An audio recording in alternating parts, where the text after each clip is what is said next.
هیچ چیز شما رو خلال نمید. باز مشق روانی نوبتی ما و شما سر می شود و روان شده است با که به اعتدال بیاریم حالت روحی، روانی، جسمی و احساسی شما رو و روز تا روز سلامتی شما خوبتر و نقصتر شده گیرد. چقدر خوب نقص آزاد نشسته اید. هیچ چیز شما رو خلال نمیرسد. آواز ما نقص شنیده می شود و با آواز ما شما با باطن خود وارد می شوید با آن عالمی که شما را انتظار است. آن عالمی است که شما آن را در خوابهای خود می بینید. در خواب بینی خبر می گیرید. از آن جایی است که فکرهای شما می آیند، احساساتهای شما سر می زنند و حسیاتهای شما را فرا می گیرند.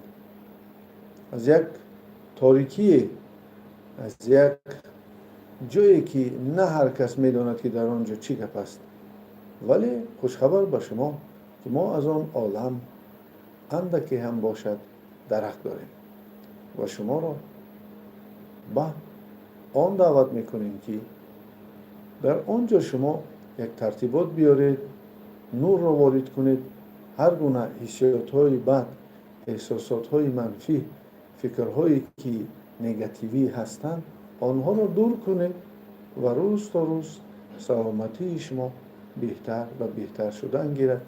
از آنجا حسیات‌های خوب بیاید، باوری،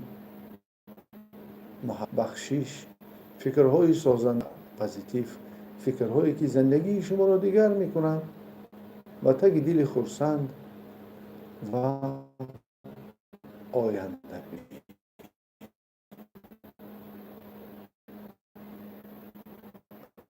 چون دیگری رسمی ها هست که نه همه آن را چشم میبیند و چون شما چشم پوشیده باشید، چون با درون خود مینگرید، دوری ها هست. ما چشم کشاده به دنیای کبیر مینگریم ولی چشم پوشیده به دنیای صغیر، دنیای خرد باطنی خود مینگریم که این هم دریچه هست کیهان. بزرگی خداوند هم در همین است که همه آفریده خود را در سیمای انسان تجسم کرده است و اگر ما و شما با واسطه کشتی‌های کیهانی برویم از این کنج به کنج دیگری همین آسمان یکم در تمام حیات ما نمیرسیم. اگر سرعت نور را بگیریم ولی دریچه نزدیکتری هست به خداوند که این با باطن ما و شما هست و این دریچه راه خود را دارد که ما این روز به آن دریچه نظر میکنیم و دریچه های دیگری به مانند جین و بلا و بترها گوناگون قواهای بده که بعضی کسان برای شما آنها را کشادن، آنها را میپوشیم و دریچه های نور، فرشته، دریچه هایی که به شما اخبار خوب میارند و امید و آرزو و صحتی میبخشند میکشایید. پناه بیطلبید به سوی خداوند از شر شیطان و به نام خدای سر کنید که نهایت مهربان و بغایت رحمدل است. به نیت شفا بشینید و خود را در بین معینه سر قرار بدهید. آرام شوید، هم تن شما و هم روح شما. و برای آنکه به باطن خود وارد شویم 3 قبط را میگذاریم. یکم قبط این قبط حسی بدن ما و شماست. بدن خود را حس کنید و به حال خود گذارید.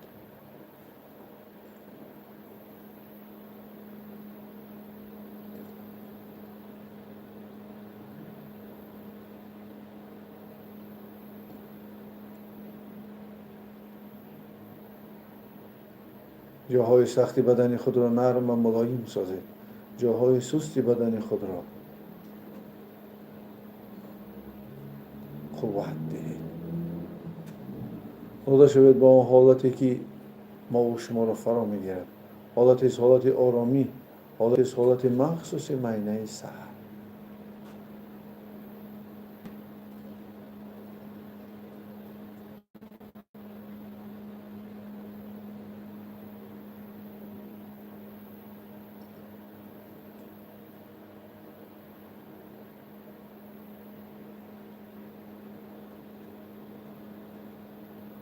حالتی که شما خود را حس میکنید، سرحد خود را حس کنید، دست و پای خود را، عضوهای خود را.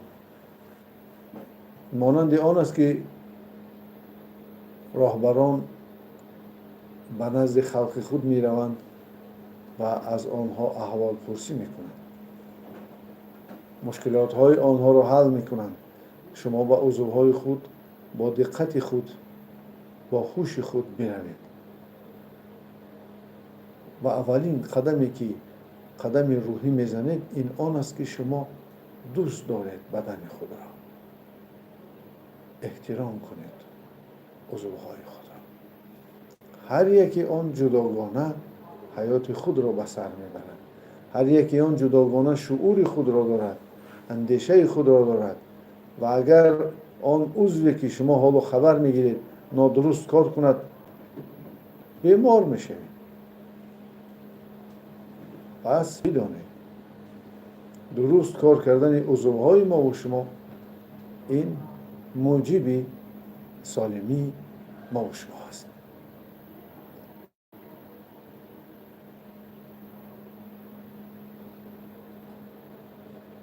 اگر در بیرون در جمعیت پول دهند به مردم، حق خدمت دهند با واسطه آن کاغذهایی که ما و شما کاغذهای ارزشناک میگوییم، یا که مال دهند، چیز چاره دهند، در بدن ما گردش خون و عضوهای ما میدهد چیز لازمی را، هوا را، غذا را، آنها را تازه میکند و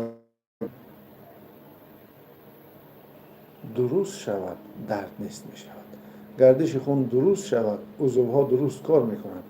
پس هر یک عضوی که حالا شما حس میکنید آن را با خیال خود، با حس خود گردش خون دهید.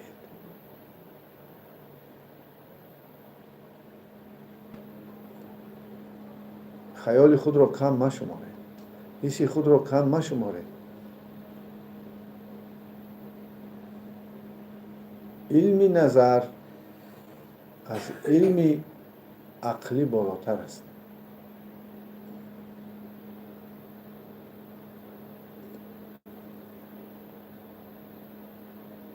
از شما فقط یک اراده کردن است که خون به فلان جا گردش کند. بگذار این جایی هست که شما میدونید. هر کس میدوند که جایش کسل است و شاید ندانید بعضی شما که هنوز کسل تا شعوری شما نآمده است و آن را بدن خودش حل میکند. وقتی گردش خون درست شدن میگیرد شما حس میکنید که بدن حالت وزنینی فارغ میگیرد و ما را قوه جاذبه زمین به طرف خود میکشد.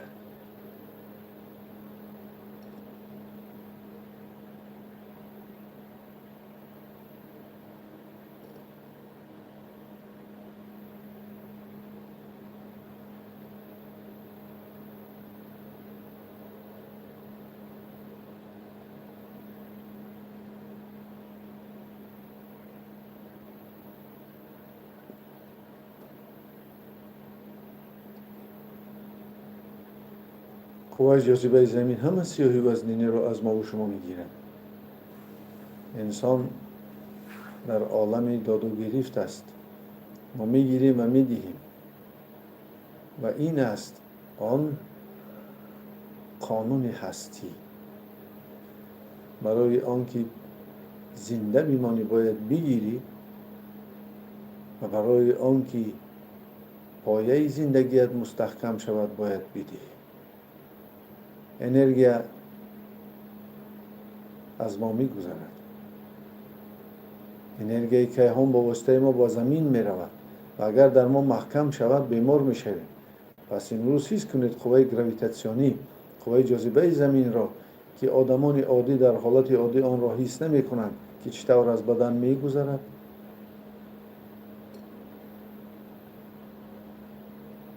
و قوه نو از قوه الکترومغناطیسی آفتاب وارد بدن می شود که بدن را گرم می کند. گویا که یک کل گرم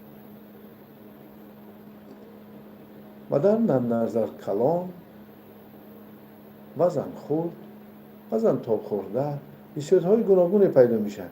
یعنی داده نشوید به این چیزها.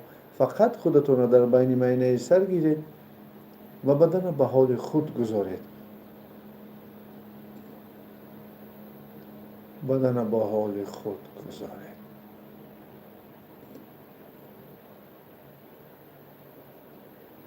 ما آب می نوشیم و آب می براید، غذا می خوریم و غذا می براید نادرکاریش.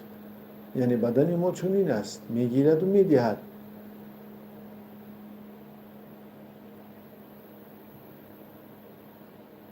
از آن جمله انرژی را، نیرو را هم می گیرد و می دهد.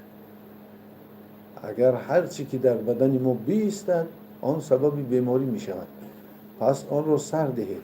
انرژی که از بدن شما جاری می شود به طرف زمین می رود و در زمین نیست و نابود می شود. یکی از نفعی که نماز به انسان می رساند آن همین است. ولی متاسفانه نماز را اجرا می کنند عادتی، ولی از طرفی علمی نظر کردن که نیرویی هست که از بدن می گذرد، نیروی پاک خداوندی، نه هر کس آن را می فهمد. در تمام دنیا مدیتاسیا مشق‌های روحی هستند و در مسلمانان نماز است و این سکوتی کبیری که ما و شما داریم این طهارتی قلب است برای آن همان مدیتاسیای محمدی. هر که این را درست اجرا کند سبب آن می شود که نه تنها جسمش را با واسطه آب پاک می کند بلکه باطنش را هم از هر گونه گردهای نیروگی کیهانی تازه می کند و روز تا روز سلامتیش بهتر و خوبتر شدن می گیرد. حس کنید خود را در بین پیلوسه و مینوسه، در بین آفتاب و زمین و این دو قوه را که سینای بزرگ گرمی و خنکی می گفت برابر کنید در بدن خود.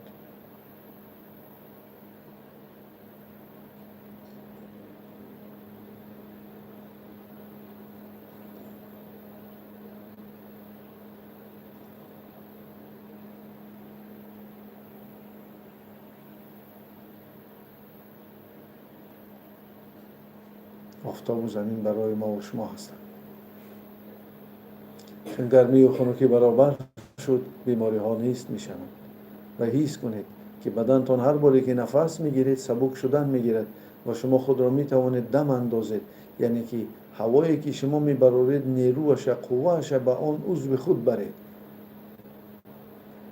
این از سیر دمدازی، آب دمدار، آب دمیه، یا که وقتی شما پیش کسانی میرید که نیروی به قوت دارند و هر باری که آنها شما را دم می اندازند شما را قوت می دهند. و چیست تیب؟ این گرفتن قوه زیادتی و دادن قوه‌ای که نمی رسد.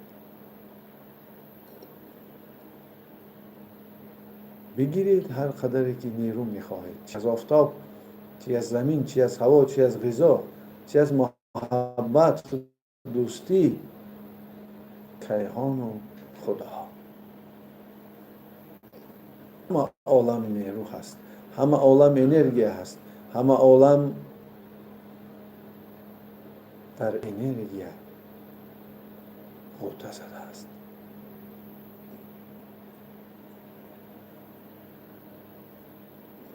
مانند آن است که حالا بدن ما و شما فراموش و سبک شدن میگیرد. هر نفس کشی مانندی است که پفک یا که پوری هوا می شود. شما اگر در آب ماهی را دیده باشید که شنا می کند،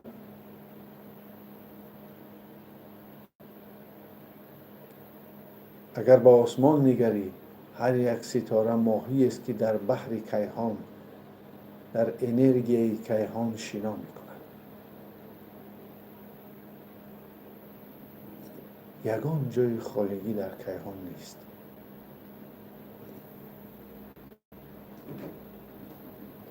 بهترین نیرویی که ما و شما میگیریم این نیروی محبت است، مهر است، نیروی غذا هست، نیروی علم است، نیروی جمعیتی است، نیروی آفتاب و زمین، آب و هوا است و نیروی خداوندی است.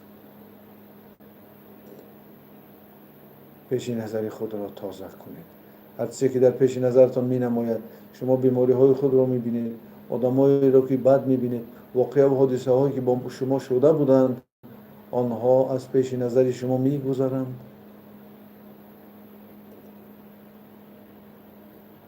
و در سر یک خارگی فورانی پیدا می شود.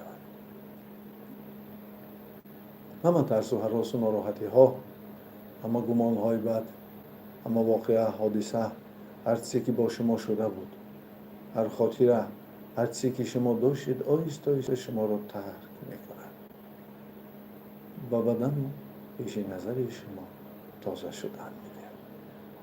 وابسته از آن است که جهانبینی شما چه خیل است. شاید شما جهانبینی را با واسطه روایتی بفهمید، پس جاندارهای بدنمود وجود شما را ترک میکنند. اگر شما دینی فهمید، میبینید که قوه‌های بد شما را ترک میکنند و فرشتگان زیادی در وجود شما وارد میشوند. اگر شما فلسفی بفهمید، میدانید که قوه نیکی در شما زیاد شدن میگیرد.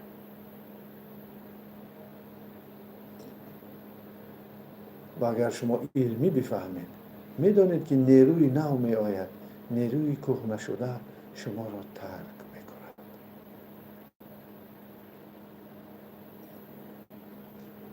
مانندی که شکم آدم سخت می شود و آن را دارو می دهند یا که آن را کلیزما می کنند و روده ها را تازه می کنند و انسان از زهرالودشوی خلاص می شود، همین طور انسان از زهرالودشوی نیرویی که در او ایستاده است خلاص می شود در وقت سکوت.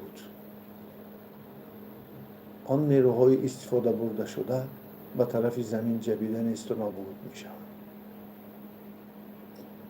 و بعضی شما بر الله حس میکنید، یا با سر دل شما، یا با تار سر شما، یا با شکم شما، یا با کف دستان شما نیروی نو وارد می شود.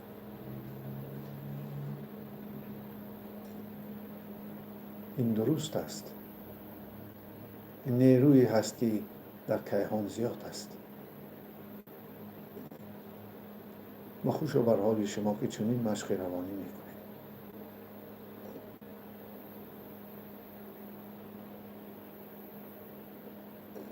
و نمیتواند نه داملای نه عالمی این سخنان ما را انکار کند، چون که هر یک سخن ما اثبات خود را دارد. و روز و ساعت می آید، وقت و زمان می آید که شاگردان ما و آن کسانی که بعد از ما هستند این مشق‌های روانی را طرز حیات خود می کنند. و مانندی که هر روز دست و روی خود می شویند، هر روز آنها دست و روی باطن خود را می شویند. با این مشق‌ها طهارت قلب می کنند و نماز آنها کامل می شود.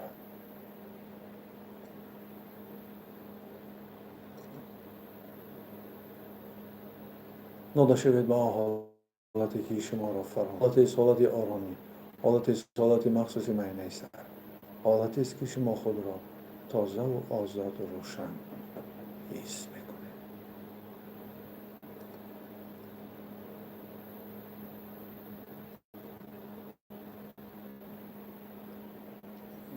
فکرهای شما از پیش نظر میگذرند تنبلانه، آهسته آهسته.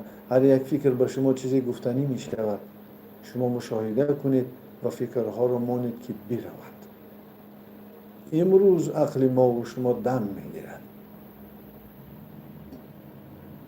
همه خواهش هایی که شما در زندگی دارید از آنها رو گردانید.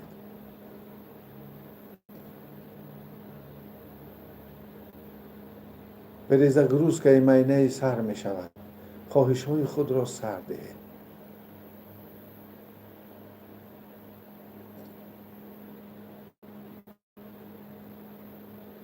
دست کشید. هر چیزی که میخواستید، هر چیزی که آرزو و هوس های داشتید، امروز از آنها دست کشید. شما باید خواهش، آرزو و هوس هایی را بمانید که آنها واقعی اند و با آنها شما میرسید.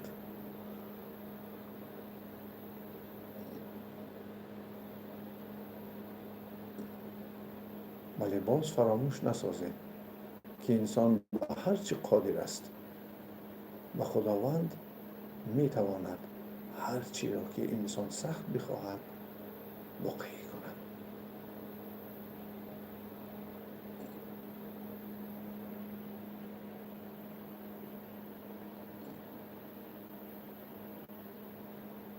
فکرها گذاشتند از سر و در سر یک خانگی فارمی پیدا شد. چقدر حالت عجیب است، چقدر حالت است که ما و شما نه فکری نه حسی، بدن ما کرخت، به حس، فراموش، پیش نظر تازه، رنگ‌های عجیب، زندگی دیگری که ما را انتظار است و آرامی عقل. هر که اگر یک بار در روز عقل خود را آرام کند، آن عقل دم گرفته از سر نو باز کارهایی را می کند که پیش نمی توانسته.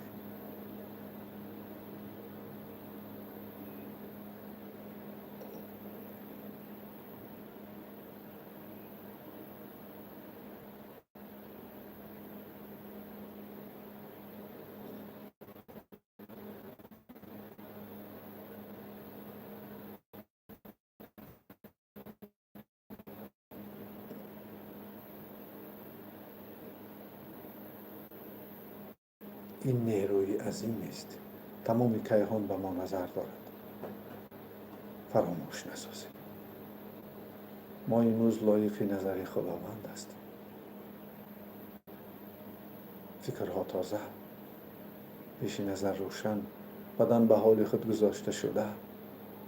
اکنون یکی از کلمه های بزرگ را در زبان خیش تکرار کنید. اگر شما دیندار هستید، نام های خدا را بگیرید که هر یک نام او معنی بزرگی را دارد.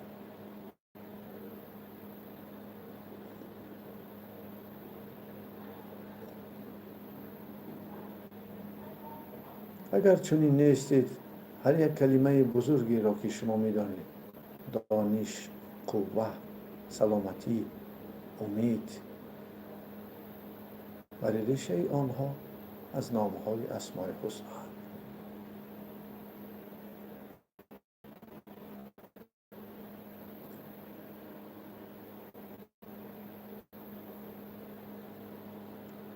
و نیروی آن سخن را احسان کنید، قوه آن سخن را حس کنید در خودتان. جدی باشید که درگاه خداوند نازوکرش مرا نمی بردارد. احسان کنید، نیکی و قوه آن نام را حس کنید، احسان کنید. قوه بزرگی است که امروز اطراف ما و شما را میگیرد. قوه بزرگی است که امروز قوه های بد وجود ما را ترک میکنند. قوه بزرگی است که به هر چه قادر است و شما چنان میشوید که حالا در زبان قلب خود تکرار دارید. این دنیای بیکنار صاحب دارد و صاحبش امروز شما را میشنود.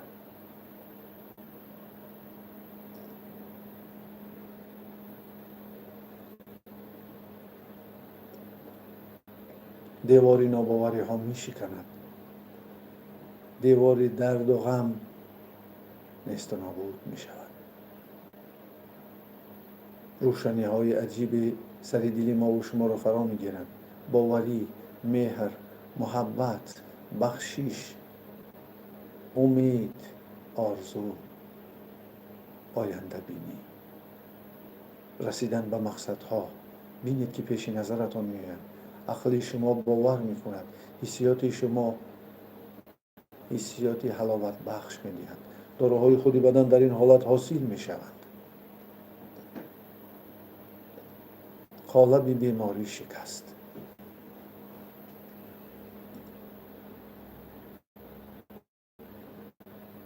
ما قسمی از طبیعت زنده گشتیم.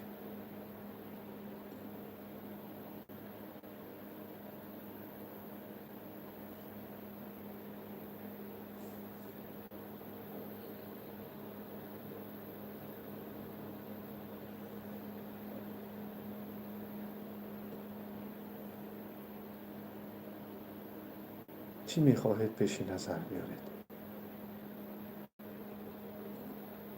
فقط پیش نظر بیارید.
اکنون دعا کنید، یعنی از دل گذرانید، به زبان دل خود بگویید. ویزوالیزاسیا و وربالیزاسیا، پیش نظر آوردن و آن را با زبان دل گفتن، به هم در علم هست و هم در دین.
و صلوات بگویید بر رسول و انتظار شوید آنچه که شما گفتید. این روز می شود و هر روز شما علامات صحتی را می بینید. انشای خدا روز تا روز بهتر و خوبتر شدن می گیرید. مردم را با صحتی و سالمی دعوت می کنید. خودتان می بینید و حتی مردم می گویند که شما دگرگون شده اید. آرزو و حواس مقصدهایتان می رسید که پیش نمی توانستید. با شما از جمله سالمانه خوابی نغز شب بعد شام هر روز همین مشق تکرار میکنید. هر وقت که بخواهید تکرار میکنید. بعد شام شما رو فکر میکنید و فکرها نیرو هستند. نیتها جامعه عمل میپوشند. با یکدیگر نیتهایی نیک کنید و انتظار شوید. ببخشید تا بخشیده شوید. از خدا بترسید، از دیگران در امان باشید. غضب خود را نگه دارید تا غضبش را خدا از شما نگه دارد. نیکی کنید تا که به شما نیکی بیاید. با امید باشید و ببینید که روز تا روز دیگرگون و دیگرگون میشوید. وطن خود را دوست دارید. برای امن و امانت بودن آن دعاگو باشید و خیشت در آبادی آن بگذارید و پیشوای ملت خود را دعای خیر کنید و روز تا روز بهتر، خوبتر و نخستر شدن میگیرید. روز تا روز شما حس میکنید که آدمی دیگری. بدن شما در این حالت داروهای خود را حاصل میکنند. آنها به خون پرتافته شده در همه اندوهای شما را میبرند. شما را صحت و سالمتر میگردانند. راهگردی خوبتر، اشتها است، خواب نغز شب، خواب بینی که به ما و شما فرشتگان خبری خوش میارند. رسول خدا را خواب میبینیم. در نظر ما میبینیم که چشته و صحت شده ایستاده و به مقصدهایمان میرسیم که پیش هیچ امکان نبود. و زندگی خوشرنگ می شود. به همه کمبودی و نارسایی، به همه افضلیت و برتریتش ما شکر میکنیم و شکر گذاریم، سپاس گذاریم. با سپاس و با منتداری از خدا و وطن امن، روح شما روح شماست و روح ما روح ماست. با مزراب صحتی و سالمی چشمان خدا میگشاییم. سبک، روشن، در گرفتن، آزاد و آرام.